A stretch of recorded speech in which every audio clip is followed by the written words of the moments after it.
Ég vil náttúrulega byrja á því að segja bara gleðilegan bóndadag og gleðilegan þorra, herramenn. Já, sömuleiðis.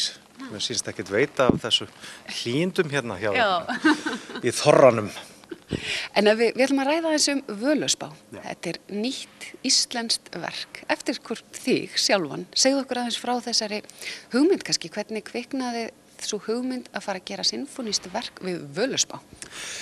Já, ég sótti nú bara starfslaun hérna fyrir nokkrum árum og var einn af þeim heppnu eitt árið að fá starfslaun til þess að semja þetta verk. Og síðan þegar ég kem hér til starfa þá er mér gert að leggja svona minn listræna stimpil á dagskrá sinfóníuna núna svona fyrsta árið. Og þá var þetta náttúrulega bara alveg kjörið þar sem að ég var nýbúin að klára þetta og þetta er bara tilbúið og Eyþór Ingi búin að fá kórnóturnar og allt að verða klárt, sko. En hvers vegna velur þetta? Þú hefði nú getað farið í alls konar áttir, þetta er ekki beint tónmóbílútgáfan? Nei, það er óhætt að segja það. Þetta eru náttúrulega bara stórkostleg ljóð. Og allt á bakvið þau er mystískt og spennandi og þetta er norræna goðafræðin og þetta er einstakt hér á Íslandi að þetta geymdist hér. Þetta eru ljóð sem að eiginlega sko varðveittust bara í munnmælum þangað til að Snorri Sturluson tekur þetta inn í sín ritverk og þar sem þetta bjargast sem betur fer.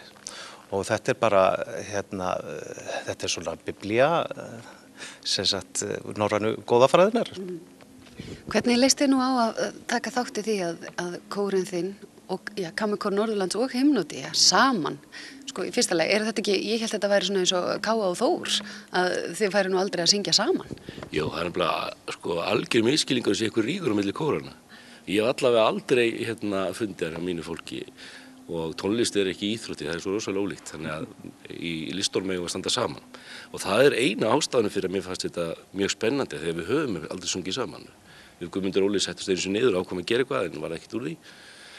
En ástæðan er að mér fannst þetta bara rosalega spennandi, það sem að Þór Árni Bjarni sýndi mér var mjög flott, þetta er svo rytmískt skemmtilegt, ég er mjög spenntur fyrir flóknum töktum svolítið, þjóðlegt kraftmikið og já, við bara, það var laust smá plássi á okkur í dagskránni, þannig að það var ekki spurning. En hvað með Völuspá sjálfa? Hefurðu til dæmis lesið hana og ertu Völuspár nörd eða er það tónlistin sem er svona nær þér í þessu samhengi? Ég hef, eftir að þetta verkefni kom, þá las ég Völuspá og þetta er bara stórkostlegt. Ég skil hann ekki, alla. Hún er til með skýringum. Já, ég hef ekki lesið skýringar þar. En þetta er svo mikið haf líka, sko. Haf af hugmyndum og orðum og ljóðum og það allt saman. En hann talar rytma og það er einmitt, sko, við fáum þennan flókna rytma úr þessum forna braghætti sem er í Völuspánni, sem er alveg einstakur og kemur rosalega vel út í svona sinfónískri tónlist þar sem er hægt að skrifa út mjög flókna rytma og allir geta að spila það. Þú þarft ekki að læra það utan að því að fólk les nótur. En þetta er ekki nóg með að Kammerkór Norðurlands og Himnodía séu að mæta og með Sinfóníuhljómsveit Norðurlands og að þetta sé nýtt íslenskt leikverk því að þetta er íslenskt tónverk að þetta er þarna að koma miklu fleiri að. Hann nefndi nú Guðmund Óla og sem er þá að stýra hljómsveitinu svo ertu með kanónur í söngkonu og svo fleiri listaverk, sjónlistaverk.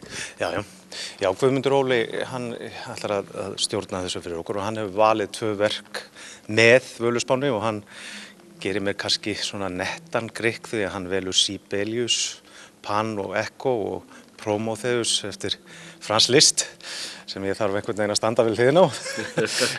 Takk Guðmundur Óli.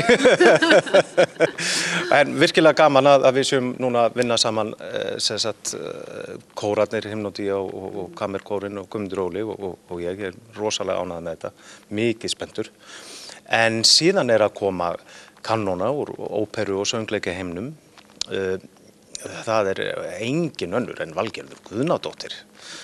og hún náttúrulega vel kunn hér og hún náttúrulega bara stjarnan og margir muni eftir henni náttúrulega sem aðalhlutverkið í Vesalingunum sem að ég stjórnaði og kynntist þá Valgerði afar vel og hlakka til að heyra hana flytja þetta. Við erum meira þess að búin að taka eina foræfingu sem að ég er búin að svona heyra hvað hann á að gera og þetta 50 mínútna verk og hún er búin að læra það utan að, þannig að ég mjög ánægður með hana.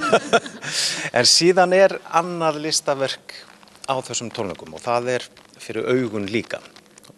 Sól Hrafnsdóttir, myndlistakona sem hefur unnið heilmikið með goðaheiminn, hefur gert til dæmis fyrir Norræna félagið, myndir af öllum goðunum og goðaheiminum, búin að taka Völuspá fyrir með 9 myndum, þar sem að Völuspá eiginlega sögð sem myndasaga.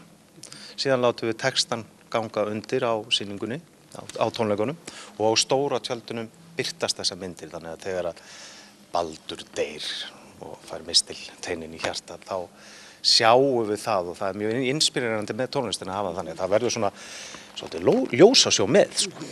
Þetta svona vísar í söguna þannig að þeir sem þekkja til Völuspár verður gaman að sjá myndirnar og tengja það sé það sem að gerast í verkinu á sama tíma. Já, algjörlega og þetta bara hjálpar framvindunni allri. Hlýtur að vera svolítið gaman fyrir kórana. Kórar náttúrulega elska að finna samhljóminn og vinna saman sem einheild að koma síðan í meira umhverfi sem ég veit til dæmis að Himnodía hefur mikið gert að fara að tengjast myndlistinni, sjónlistinni, sinfóníuhljómsveit að taka þetta saman í að listunum sé ekki einhvern veginn sett einhver mörk í einni tegund af list. Það hlýtur að vera, ég ímynda mér það allavega, það sé gleðilegt fyrir ykkur. Já, sérstaklega skemmtilegt og við höfum alla tíð reynt að fara yfir mörkin eins og ósýnileg mörk yfir aðra listgreinar og með því að vinna með öðrum listamönnum. Kannski byrjaði því að við vorum með Örnu Valsdóttir myndlistamann í kórnum sem var alveg magnað og hún kom okkur aðeins yfir í að fara í samstarf með öðrum listgreinum og það verður stutt aðeins í leiklistina hjá okkur stundum sko, sett upp óperu og tekið leikræn tilþrif oft á tónleikum en það alveg rétt hjá þér, þetta alveg virkilega gaman að taka þátt í samsuðuverkefnum. Og gaman að gera þetta líka hérna alltaf á staðinum, það rosa flott. Og það nú líka annað, það náttúrulega rætt hóf og framtíð þessa húsnæði sem að ég held að ekki óhætt að segja okkur þykir nú öllum orðið rosalega vænt þó það hefur verið umdeilt áður en að það var byggt. En þá einmitt líka rætt hvað á að vera hérna. Og þá einmitt listsköpunin og tengingin kannski við norrlenska listamenn. Þetta kannski hlýtur að kristallast í þessu verki, eða hvað? Já, það hlýtur að gera það. Þetta náttúrulega, það verið að losa ansi mikla orku hérna. Þetta eru margir sem koma að þessu og það stór hljómsveit og 2 kórar og þetta mikið af fólki hérna. En það annað sem skemmtilegt við þetta að með tilkomu þessara myndverka sem fylgja þessu, þá erum við búin að eignast goðin. Og þetta að búa til konsept sem ég veit að við eigum eftir að skoða betur saman seinna, að alltaf þegar þorrinn kemur, þá fara goðin á kreik í Hofi og þau fara á kreik á Akureyri. Og það eru margar leiðir til þess að gera það og ég bið ykkur að líta aðeins til hofsins á næstu dögum og viti menn, það mun eitthvað gerast, þau fara á kreik. En að lokum þegar það verið að setja upp svona sýningu sem það er alltaf auðveldar að selja miða kannski á svona poplistaverk, verðið ekkit nervus við mætir einhver á svona eða eru þið bara að njóta ferilsins? Já, það það þýðir eiginlega ekkert að hugsa það. Þetta á dagskrá og við erum með alls konar verk á dagskrá núna í vetur fyrir sinfóníuna og maður getur aldrei alveg vita hvað fólk vill. Það voru til dæmis tónleikar snemma í haust sem að ég hélt að við þyrftum að sýna 3 svar en það var í rauninni hálffullu salur en sem betur fer þá búið að vera uppselt á tónleika sinfóníuna núna 5 skipti í röð eða 7 skipti á þessu starfsári, þannig að við erum afskaplega þakklátt fyrir það og ég trúi því að margir sýni Völuspá áhuga. Ég bara svolítið confident. Ég eiginlega hef fulla trú á því líka, en þetta frumflutt, nýtt íslenskt verk.